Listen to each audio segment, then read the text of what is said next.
Friends, आज इस class में मैं आपके साथ डिफरेंशिएशन के कुछ क्वेश्चन सोल्व करूंगा।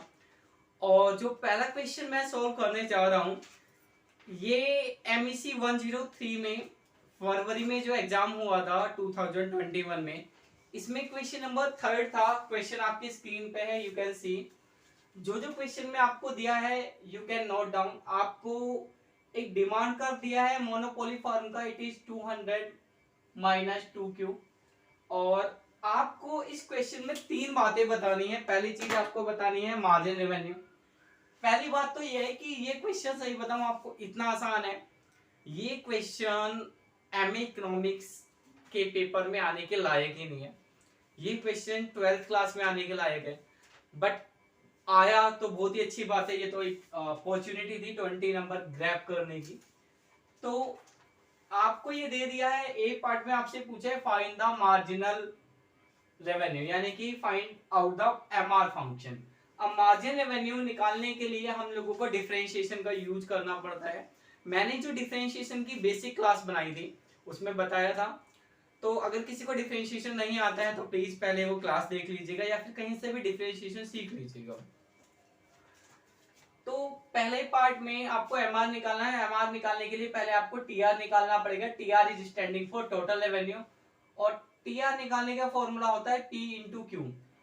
प्राइस की वैल्यू डालिएगा 200 माइनस 2Q, और जो आपका Q है इंटू में वो ऐसे ही रहेगा।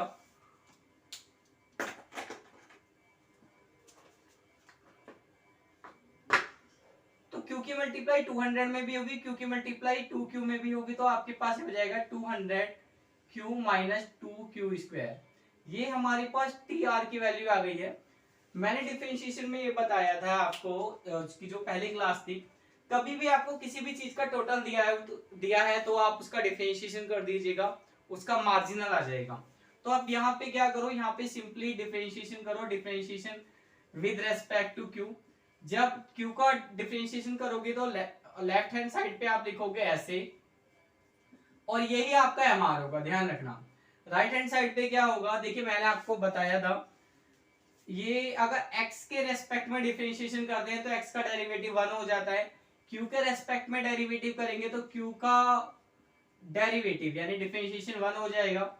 उसके बाद ये 2 ऐसे ही रहेगा। ये जो पावर है डिफरेंशिएशन करेंगे q स्क्वायर का, तो ये पावर आगे आ जाएगी, और यहाँ पे से एक पावर हो जाएगी माइनस। तो ये हो गया आपका 204Q। ठीक है, ए पार्ट हमारा कंप्लीट हो गया। 20 नंबर का क्वेश्चन था, मुझे नहीं पता जो ये क्वेश्चन है इसका ए पार्ट वो 6.5 नंबर का है या फिर 7 नंबर का है, ये तो पता नहीं, क्योंकि 20 नंबर को अगर हम 3 पार्ट में डिवाइड करें तो इक्वली जो नंबर डिवाइड होंगे वो पॉइंट में होंगे। आई थिंक 6.67 होगा अप्रॉक्स। ठीक है, अब इसके बी पार्ट की बात करते हैं। आपसे बी पार्ट में पूछा गया है what is the relationship between slope of AR and MR curve. MR curve और AR जो कर्व है उसकी स्लोप के बीच में क्या रिलेशनशिप है। तो पहले ये जो MR है मैं इसको साइड में लिख लेता हूं। ये है हमारा 200 माइनस 4Q। ठीक है, 4। अब देखिए हमें AR और MR की स्लोप को कंपेयर करना होता है, तो इनको कंपेयर करने के लिए पहले हमें AR निकालना पड़ेगा, और जो AR होता है वो हमेशा प्राइस के इक्वल होता है। ये बात आप ध्यान रखना। प्राइस के इक्वल क्यों होता है, क्योंकि देखो AR का फॉर्मूला होता है आपका TR डिवाइडेड बाई Q, और TR का फॉर्मूला क्या होता है P इंटू Q। तो Q से Q कैंसिल हो जाता है, AR किसके इक्वल आ गया, प्राइस के इक्वल आ गया। अब आपको इन दोनों की स्लोप कंपेयर करके बतानी है इनकी स्लोप के बीच में क्या रिलेशनशिप है। तो देखो जो AR है प्राइस के इक्वल है, यानी ये है। अब इसकी जो स्लोप होती है, ध्यान रखना, Q के साथ वाली जो वैल्यू होती है उसको स्लोप बोलते हैं। क्या बोलते हैं, स्लोप।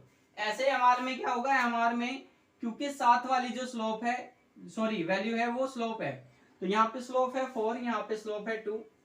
तो रिलेशनशिप क्या है, स्टेटमेंट आप लिख लीजिएगा, एग्जाम में आपको लिखना पड़ेगा। आप लिखना with the help of equation 1 and 2 we can see that, with the help of equation 1 and 2 we can see that slope of MR is double than the slope of AR। MR की जो slope है वो AR से double है। अब हम इस question का करते हैं थर्ड पार्ट। तो थर्ड पार्ट में आपसे पूछा है at what price is MR zero. आपसे पूछा है कि किस प्राइस के लिए जो आपका एमआर है वो जीरो होगा। तो आप लिखना व्हेन प्राइस इज, हमें पता नहीं है अभी, तो फिल इन द ब्लैंक डाल देते हैं, पुट जब आ जाएगा तो ये फिल इन द ब्लैंक्स में पुट कर देंगे। When price is then MR is zero. ठीक है, सॉरी ये एमआर इज जीरो नहीं, ऐसे लिख दो जैसे क्वेश्चन में लिखा है, MR is equal to zero. तो अब इसे कैलकुलेट करना पड़ेगा। कैलकुलेट कैसे करेंगे? कैलकुलेट हम लोग ऐसे करेंगे, ये हमारा एमआर है और एमआर की जगह आप डाल दो जीरो, क्योंकि दिया है क्वेश्चन में। तो जब ये जीरो हो जाएगा तो जीरो 4q इधर आ जाएगा, प्लस का हो जाएगा 200, जीरो प्लस 4q हो जाएगा 4q, और ये 200 इससे इसको कैंसिल करो। q की वैल्यू कितनी आ गई आपकी? q की वैल्यू आ गई 50। अब इस q की वैल्यू को क्या करो, पेपर में आपको p दे रखा था, 200 माइनस 2q, यहाँ पे पुट कर दो इस q की वैल्यू। तो जब आप q की वैल्यू को यहाँ पे पुट करोगे, 50 जब पुट करोगे तो क्या होगा, देखिए 200 ऐसे रहेगा, 2 की मल्टीप्लाई 50 में करोगे तो 100 आएगा, और 200 में से 100 को सब्ट्रैक्ट करोगे तो 100 आएगा। तो यहाँ पे लिख देना 100। ठीक है, और इसको मैं रफ कर देता हूँ। आप एग्जाम में क्या करना, फिल इन द ब्लैंक छोड़ देना, नीचे ऐसे मार्क करने की जरूरत नहीं है, बाद में इसको पुट कर देना। तो when price is 100 then MR is zero. तो ये क्वेश्चन हो गया है थर्ड क्वेश्चन। अब इस क्वेश्चन पेपर में डिफरेंशिएशन का एक क्वेश्चन और है, क्वेश्चन नंबर 11। आप लिख लो, लिख क्या लो, आपकी स्क्रीन पे है। और क्वेश्चन पेपर तो आपको मिल ही जाएगा वेबसाइट पे इग्नू की, वहां से आप डाउनलोड कर सकते हो। एक और बात, ये क्वेश्चन इतना इजी है कि अगर किसी को आता है तो मैं गारंटी से कह रहा हूँ इस क्वेश्चन के दोनों पार्ट करने में वो 2 मिनट से ज्यादा नहीं लगाएगा। ठीक है, तो सबसे पहले मैं क्वेश्चन का ये पार्ट लिख लेता हूँ, और जो क्वेश्चन है वो ये है ex+3। देखो ये क्वेश्चन बहुत ही आसान सा सिंपल सा क्वेश्चन है, बस आप एक बात ध्यान रखना कि log x का जो डेरिवेटिव होता है, log x का डेरिवेटिव होता है 1/x। ठीक है, तो हम लोग यहाँ पे लिखेंगे differentiation with respect to x। y का डेरिवेटिव आपको पता है dy/dx होगा, और log x का डेरिवेटिव देखिए, log x का डेरिवेटिव क्या था 1/x। तो क्वेश्चन में आपको x की जगह ये दे दिया है, तो आप क्या करना, ऐसे लिख देना, बस हो गया। अब एक बात आपको ध्यान से समझनी है, अब जो मैं आपको बताने जा रहा हूं ये एक रूल होता है, और इस रूल को बोलते हैं चैन रूल। क्या? Chain rule. चैन का मतलब एक से एक कड़ी जुड़ी होती है ना, वैसे ही। देखिए अगर क्वेश्चन में log x होता तो फिर क्या होता है, फिर क्वेश्चन को ऐसे कर लेते, बट हमारे पास x नहीं है, हमारे पास x की जगह जो है वो है e⁻x+3। तो अगर x ना हो, x की जगह कुछ और हो, तो क्या करना पड़ता है, इनटू में उसको कुछ और का डेरिवेटिव दोबारा करना पड़ता है, और वो जो कुछ और है वो कुछ और ये है, x नहीं है, x की जगह कुछ और है, वो कुछ और ये है, इसका डेरिवेटिव हम दोबारा करेंगे। ठीक है, इसे चैन रूल कहते हैं, और है कुछ नहीं इसमें, इनटू करा, इसका डेरिवेटिव दोबारा करना, लिख लिया, ये आपका ऐसे ही रहेगा। अब क्या होगा, देखो पहला रूल तो ये लगा। अब एक बात और ध्यान रखना, ex का जो डेरिवेटिव होता है वो e⁻x ही रहता है, तो इसका डेरिवेटिव क्या होगा, इसका डेरिवेटिव e⁻x ही रहेगा। 3 कांस्टेंट नंबर है, अगर कांस्टेंट अकेला होता है तो वो 0 हो जाता है। तो ये आ गया भाई आपका आंसर। और 6 नंबर का क्वेश्चन था, है ये क्वेश्चन 6 नंबर वाला है, तो ठीक है भाई, अपना अपना लक है किसको क्या मिल जाए किस साल। चलो इस क्वेश्चन को नोट कर लो, और अब बात करते हैं बी पार्ट पे। बी पार्ट भी बहुत ज्यादा आसान है, वो भी ऐसे ही है, ज्यादा से ज्यादा 1 मिनट का क्वेश्चन है। बी पार्ट में आपको दिया है y = रूट में x² + a²। ठीक है, तो अब आप कुछ बातें समझ लो। पहले तो पहली बात तो ये कि रूट का मतलब होता है, अगर x के ऊपर रूट है, किसी भी चीज के ऊपर रूट है, तो मतलब उसकी जो पावर है वो 1/2 है। ठीक है, तो इसको सॉल्व करने से पहले, डिफरेंशिएशन करने से पहले क्या करेंगे, इसको ऐसे लिख लेंगे हम लोग। कैसे लिख लेंगे, ऐसे लिख लेंगे कि इसकी जो पावर है वो कितनी है, 1/2 है। उसके बाद क्या करना है, इसको ऊपर ले आना। जब इसको ऊपर लेके आओगे, इसको ऊपर लेके आओ या किसी भी चीज को ऊपर लेके आओ, तो ध्यान रखना उसकी जो पावर होती है वो माइनस में हो जाती है, ठीक है। अब डिफरेंशिएशन का एक बहुत बेसिक रूल है, आपको पता होगा, सबको पता होता है।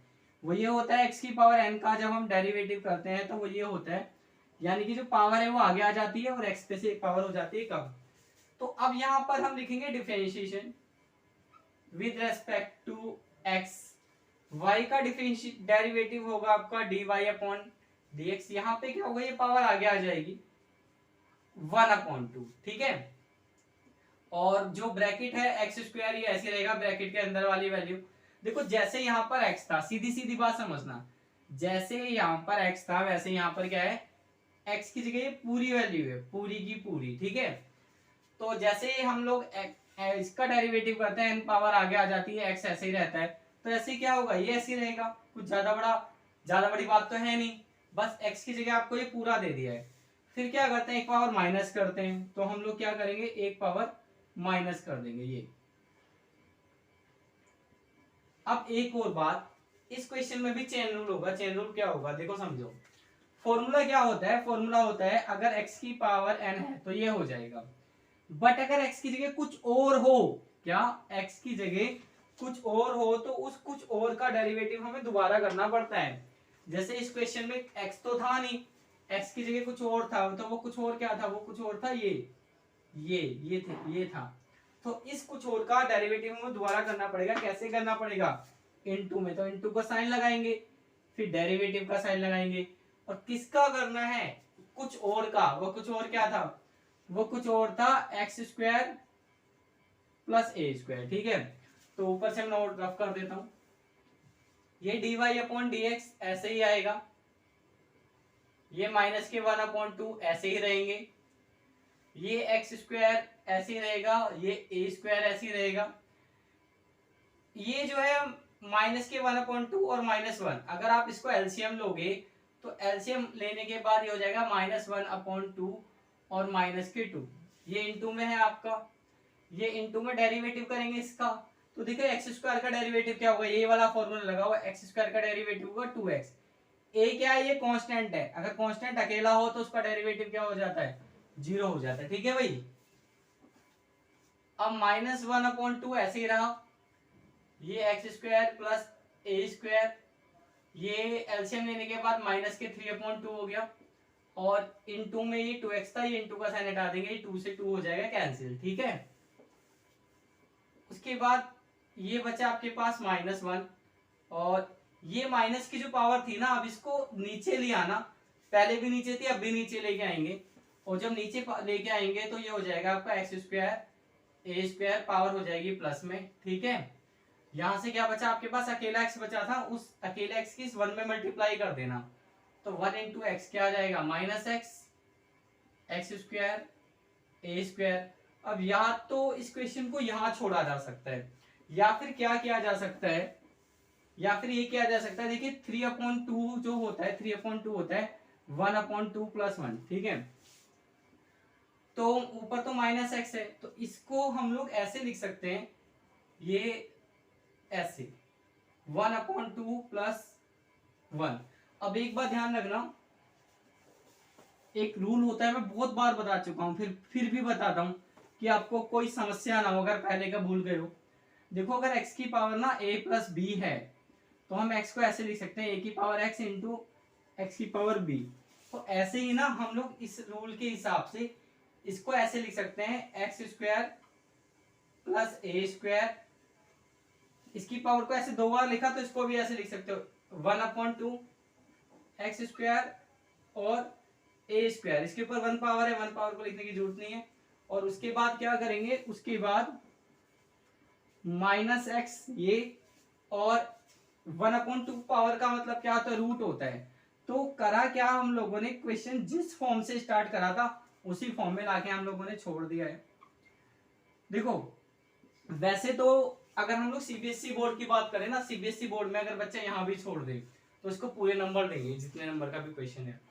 अब इग्नू में किस तरीके से चेकिंग होती है एग्जैक्ट मुझे तो पता नहीं है वो, और किसी को भी नहीं पता है। तो उसलिए आप यहाँ तक सॉल्व कर देना, ज़्यादा देर लगेगी नहीं आपको, 1-1.5 मिनट ही और लगेगा अगर क्वेश्चन आता है तो।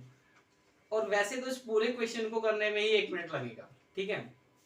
तो बस आज की क्लास में हम लोग इतना ही करेंगे, मिलेंगे नेक्स्ट क्लास में। एक और बात मैं आपको बता देता हूँ, ये फरवरी 2021 का क्वेश्चन पेपर है, और डिफरेंशिएशन की अगर हम बात करें तो इस क्वेश्चन पेपर में डिफरेंशिएशन में से तीसरा क्वेश्चन आया था 20 नंबर का, और 11वां क्वेश्चन आया है 12 नंबर का। तो कुल मिला के इस पेपर में 32 नंबर का डिफरेंशिएशन आया है। अब मिलते हैं नेक्स्ट क्लास में, टिल देन गुड बाय।